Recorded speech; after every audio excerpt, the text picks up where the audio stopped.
செல்வம் Dharman YouTube channel இருக்கிற அனைவருக்கும் என்னுடைய இனிய காலை வணக்கம். ஜனவரி மாதம் 22ஆம் தேதி இன்றைக்கான விரிவான காலைவானியில் இருக்கே சரியாக காலை 7 மணிக்கு இந்த ஆடி என்பது பதிவு செய்யப்படுகிறது.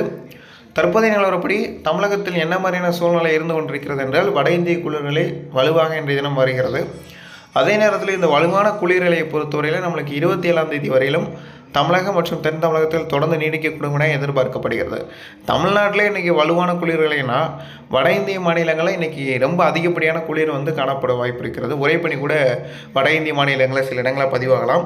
தமிழகத்தின் நீலகிரி, ஊட்டி, கொடைக்கானல் உள்ளிட்ட பகுதிகளிலும் உறைபனிக்கான வாய்ப்புகள் இருக்கிறது.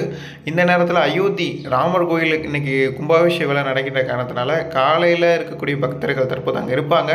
இவர்கள்லாம் கொஞ்சம் சேஃப்டியாக இருங்க.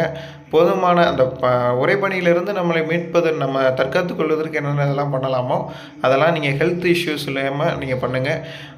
இன்றைய தினத்தை பொறுத்தவரையில் தொடர்ந்து அந்த அயோத்திக்கான அப்டேட்ஸும் நம்ம சேனல்ஸ்லேருந்து வரும். ஏன்னா ஐஎம்டி இந்தியன் மெட்ரோலஜிக்கல் டிபார்ட்மெண்ட்டே அதுக்கான தொடர்ந்து ஃபோக்கஸ்டிங்கை கொடுத்துக்கிட்டு இருக்காங்க போது நம்ம சேனலும் அதுக்கான வழிகாட்டு நெறிமுறைகளோடு வெளியிடப்படும் என்பதை இந்த நேரத்தில் நான் தெளிவாக குறிப்பிட்டுக் கொள்கிறேன். அதே போன்று இந்த நேரத்தில் இன்னொரு விஷயம், தமிழகத்தை பொறுத்தவரையில் தற்போதைக்கு எந்த மாவட்டங்களிலும் பெரிய அளவிற்கு மழைக்கான வாய்ப்புகள் எங்கேயுமே இல்லை. லேசான தூறல் மதியத்திற்கு மேலே வரலாம், நனைக்கும் மழை வரலாம், மிதமான மழை வரலாம். இது மட்டுமே இன்றைய தினத்தில் இருப்பதற்கான வாய்ப்பு இருக்கிறது.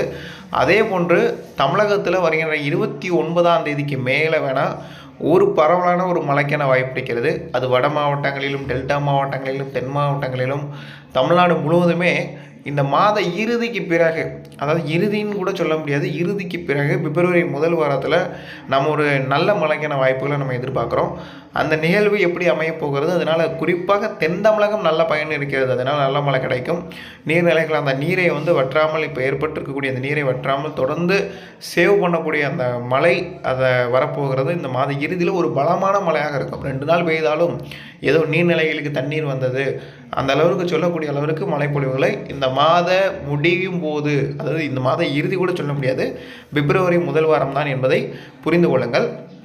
மற்றபடி இருக்கக்கூடிய அனைத்து மாவட்டங்களாக டெல்டா மாவட்டங்கள் மற்றும் வட மாவட்டங்களுக்கு அறுவடையை பாதிக்கக்கூடிய மழையாகத்தான் அமையும் என்பதில் எந்த ஒரு மாற்றம் இல்லை. தொடர்ந்து இணைந்திருங்கள். நன்றி, வணக்கம்.